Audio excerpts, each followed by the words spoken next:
mergulhando na psique de Light Yagami, sob a ótica da psicologia do falso self e do complexo da superioridade.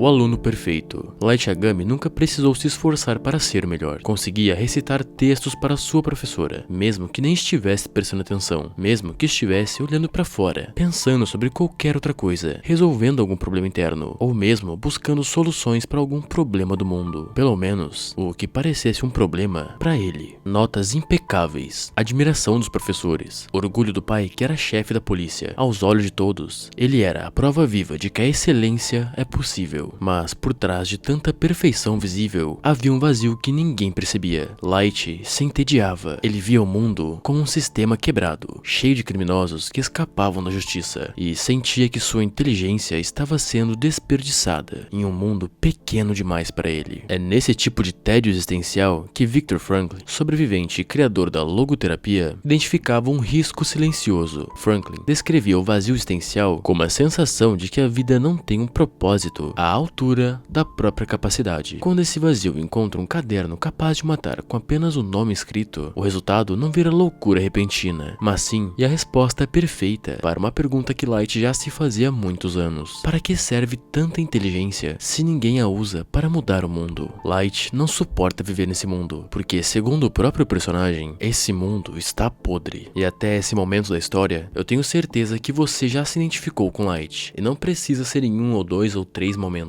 Pode ter sido em diversos momentos, talvez a vida toda. E isso é mais comum do que se pode imaginar, porque o pensamento do Light não parece de todo errado no começo. O que ele fala tem um fundo de lógica, tem um fundo de sentido. Eu mesmo, por mais que nunca tivesse tido Light como o meu personagem favorito da obra, concordei com ele em praticamente a minha vida toda, porque Light Yagami é um personagem mais humano do que se pode parecer. E tendo isso em mente, vamos passar para o segundo bloco da análise: a máscara e o verdadeiro eu. O psicanalista britânico Donald Winnicott desenvolveu um dos conceitos mais usados até hoje para entender as pessoas como Light: o falso self. Segundo Winnicott, algumas crianças aprendem cedo que serem elas mesmas não é seguro nem suficiente. Elas constroem uma versão de si mesma que agrada, que performa, que é aceita. Essa versão vira uma máscara tão bem treinada que, com o tempo, a pessoa esquece aonde termina a máscara e aonde começa o rosto verdadeiro. Light Yagami odeia o mundo de diversas maneiras, as pessoas, mais especificamente a justiça falha do mundo, mas ele não pode transparecer isso, porque as respostas do mesmo precisam ser socialmente aceitas. Light é o exemplo mais perfeito dessa teoria em ação. Para o pai dele, ele é o filho exemplar. Para os colegas, o gênio gentil. Para o mundo, o justiceiro anônimo. Cada versão é construída com precisão cirúrgica, e nenhuma delas é falsa o suficiente para ser descartada, nem verdadeiro o suficiente para ser a real. O Brincar e a Realidade de Dr. Winnicott aprofunda esse processo, mostra como o falso self nasce com uma proteção e, em alguns casos, se torna uma prisão na qual a pessoa não quer mais sair. Dito isso, vamos passar para o terceiro bloco da análise: o complexo de Deus. Quando Light assume o nome Kira, depois de já ter achado o caderno e já ter entendido como ele funciona, algo muda na estrutura da identidade dele. Ele deixa de se ver como alguém que aplica justiça e passa a se ver como a própria fonte de justiça. Ele já não está mais julgando o bandido perante o que ele acredita ser a verdade, perante o que a justiça diz ser ou não correto. A partir de então, ele julga a partir do que ele tem certeza de ser certo. Ele vira a verdade absoluta, a vontade de Kira. O psicólogo Alfred Adler chamava esse tipo de compensação de complexo da superioridade, uma tentativa exagerada de esconder uma sensação profunda de insignificância através da necessidade de controlar, dominar e ser reconhecido como excepcional. Mas em Light, isso vai muito além. Ele começa a se referir a si mesmo na terceira pessoa, como o Deus do novo mundo. Ele não apenas pune, ele decide quem merece existir. Essa grandiosidade, combinada com a ausência de empatia pelas vítimas e necessidade constante de admiração, é descrita na leitura clínica como um traço central de narcisismo patológico. A diferença entre um jovem idealista que quer consertar o mundo e um narcisista perigoso não está na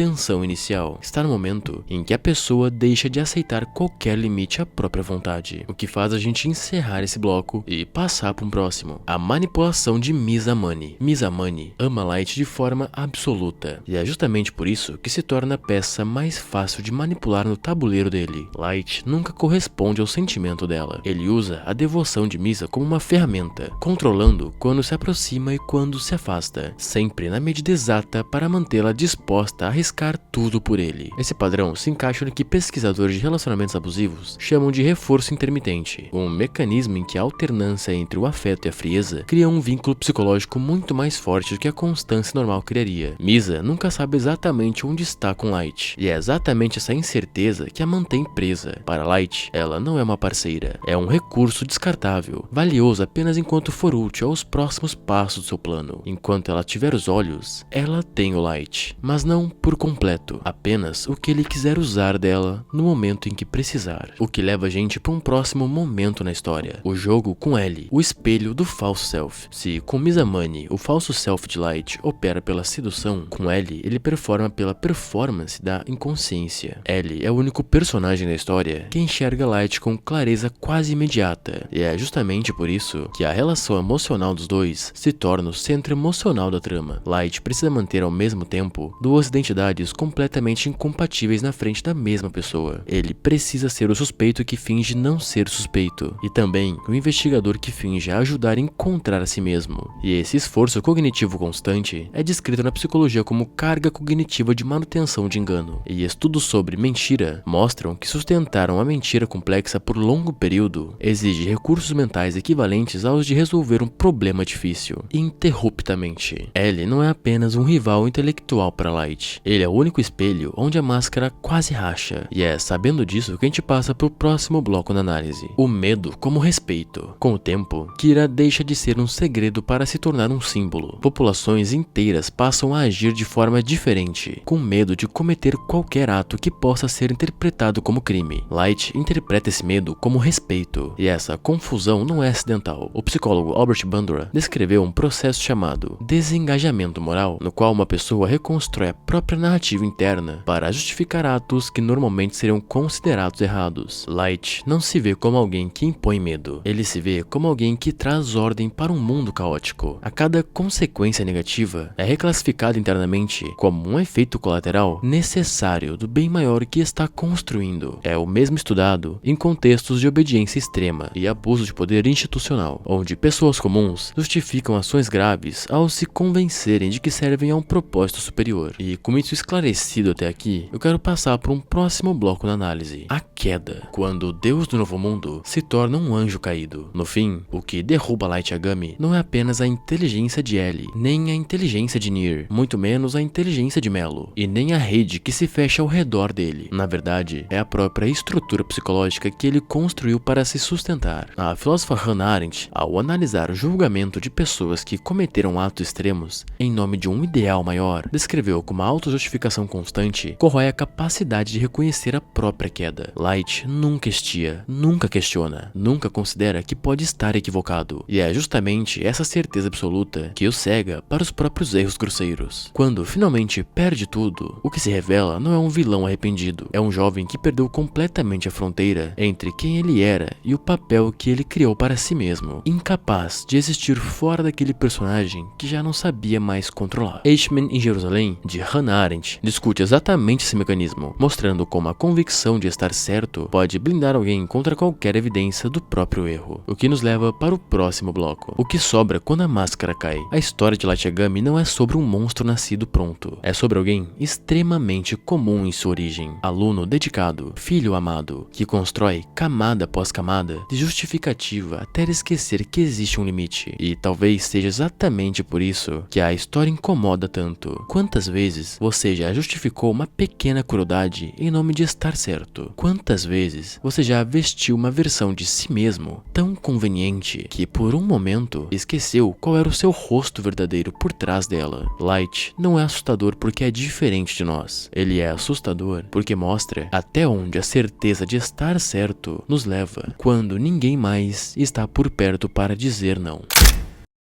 Esse foi o 20º vídeo aqui do meu canal. Se esse vídeo foi de grande valia pra ti, eu peço que considere avaliar ele positivamente, republicando, compartilhando, deixando like ou comentando. Tudo isso me ajuda demais. Eu te convido a me seguir também, independente de qual plataforma você esteja me assistindo agora ou me escutando. Desde já, muito obrigado a todo mundo que vem me acompanhando. A gente cresce todo dia mais, e eu não poderia estar mais feliz com isso. Então, muito obrigado. Até o nosso próximo encontro no próximo vídeo. Até logo.